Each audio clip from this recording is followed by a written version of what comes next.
Tour of Luzon 2026 Stage 13, ITT 20 kilometers, napakagandang bakbakan, lahat sila na ito ngayon.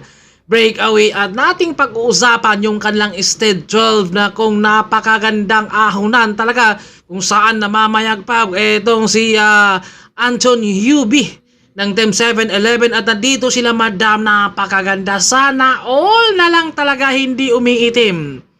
Ibang klase talaga silang madam, oh. Kumbaga, napakainit yung ating panahon ngayon. Pero nag-iinit din silang madam dito ngayon dahil sinusulit nila itong pagkakataon naman. Kaya maraming salamat din sa nagbibideo natin dito. At thank you sa idol, ride safe din sa iyong pag-uwi. Ating balikan ngayon ng ating mga kwentong road race or ITT na kung saan ay ito pa rin silang madam muna ang ating kuhanan natin ngayon dahil si kuya dito ang nagbibideo. Kaya todo na natin ngayon. Medyo pusing-pusing si madam dito. Ganun talaga kasama yan dito sa ating laban ngayon dahil syempre para naman makuha natin silang madam. Kaya thank you rin At ito ang ganda nila madam. Sana all may mga bibilabs na kaya yun sila dyan. At ito ay nais natin magpapasalamat sa lahat ng mga subscribers natin, followers. Thank you. Signal TV. At kung nais nyo mapapanood naman yung ating live i-download nyo lang Pilipinas Live at doon nyo mapapanood yung ibang mga stage natin na kung saan stage 1, 2, 3, 4 hanggang stage 12. Ito naman yung ating ITT ngayon. At dito sa Team Gapyong, ang maasahan talaga dito ay si Dayong Ju na kung saan nga yung kanilang ITT rin sa may pagudpud to pagudpud ay talagang dahil nga ay nagkaroon siya ng syempre galing sa ospital, kinabukasan lumaro, kaya hindi siya nakapasok sa top 3.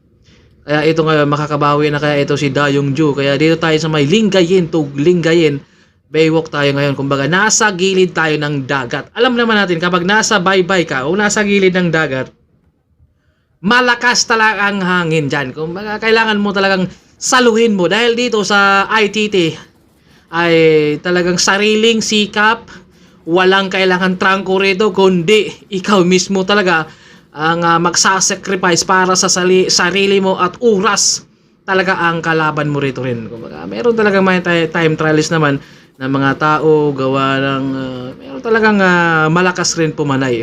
At kahapon grabe yung bakbakan nila Nikita Solcinco at Anton Yubi na kung saan kumalas nga sa ahon talaga at sinubukang humabol pero grabe talaga sumipa itong si Anton na Yubi ng Team 7-Eleven na kung saan maraming sumubok kumapit pero kapag tumining na yung sipa, napakahirap talaga yung ahon. At yung 6 kilometers, talaga doon sila nag-uumpisa. At syempre, yung gameplay talaga nila doon, dalhin lang ang peloton sa patag hanggang makausad sa ahon. Dahil yun talaga ang kanilang gameplay sa mga Team 7-Eleven na kung saan nakadalawang stage na itong si Anton Yubi ng Team 7-Eleven na panalo ganun talaga kapag climber. At nandito naman si Dominic Perez ng Team Pangasinan, isa sa mga sprinter masusubukan ngayon. At nandito naman si John T. Harris ng 7-Eleven Click Road Bike Philippines na kung saan grabe yung kanilang makakampi maraming import kaya lamang talaga sila dito. Masusubukan na naman itong si Yannick Reyes kung ano ang kanyang gagawin dito. Kumbaga, syempre para sa mga sprinter, mahirapan talaga. At syempre, may mga sprinter naman talaga na malakas din. Excellent Noodles, Ramon de la Cruz, medyo tahimik siya dito. Sabi niya, kaya ko kayang panayin ng 60 pesos tong patag. wala akong kalaban rito ngayon. Solo talaga to sila. Lahat kundi kalaban mo, sarili mo, kung paano mo tansyahin yung oras mo dito dahil napakahirap din naman talaga kapag individual time trial talaga gawa. Siyempre hindi ka naman pwede dyan na mahanap ng katrangko mo. Kailangan talaga ikaw mismo pumanay para sa sarili mo dyan. Kaya abangan natin dito yung mga malaking pangalan natin kagaya Dayong Ju, Joseph Abiñar, Naslim at si Min Kyung Hu. Kumbaga napakalakas din yan yung ating solo breakaway. Kumbaga napakatindi yung 228 kilometers solo siyang umahon talaga at dumating sa finish line. Kumbaga grabe kumbaga mayroon talaga mga matinik pagdating rin sa mga time trial, yung mga malakas pumanay katulad nga nung sinabi ko. At ito naman si Daniel Gould ng CCN Factory Ito yung ating stage winner sa ating stage 9 na kung saan medyo nagkalituhan. Medyo dumiretso yung iba, medyo kumanan siya. Kaya naiwan na sana to sila. Pero ganoon talaga para sa kanila yon. Hindi natin maiiwasan yan. Kumbaga kasama talaga yan sa loob ng karera. Kaya abangan natin dito, Joseph Fabiñar, makakabawi kaya siya dito? Kumbaga malakas talaga ang mga international o yung mga taga-ibang bansa. Kaya si Joseph Fabiñar dito ang defending champion. Pero dito kasi sa taon ng 26 ay dalawa yung kalang ITT. Na kung saan malayo si Joseph Fabiñar din nung pagudpod to pagudpod yung kanilang ITT rin. At maraming salamat sa lahat ng Signal TV team at lalong-lalo na kay Coach Alan, Derek Nick, Derek Christian, Derek EB. Coach Alan, maraming salamat din at abangan lang natin rin ang ating stage 14. Bukas Lingayen to Baguio. Yun talaga ang inaabangan ng lahat. Pero dito muna tayo ngayon kung ano ang mga kaganapan natin dito dahil si Joseph Bura, abangan natin dito kung ano kaya ang magiging oras niya rin dito. Joe Mark Camingaw ng Team Excellent Noodles. Makakabawi kaya dito rin si Joseph Fabiñar na kung saan talagang sinubukan niya nun sa kalang ITT rin sa pagudpod to kapudpod pero medyo malayo yung kanyang oras. Kaya humanap lang talaga ng discarder siguro dahil sa oras at sa araw na yan, kumbaga hindi naman lahat ng araw condition ka. Dapat talaga nagsabay condition plus sabi nga nila kapag timing lang din. Ito hindi mo talaga pwedeng pwersahin kaagad to dahil yung dulo nito ang mahalaga. Pero alam mo naman talaga natin na itong si Nikita Solsenko napakalakas pumanay, mapaahon, mapapalag, mapa time trial nasa kanya. Kaya salulo tayo sa mga ganong cyclist dahil hindi naman lahat talaga ay kaya yung gawin.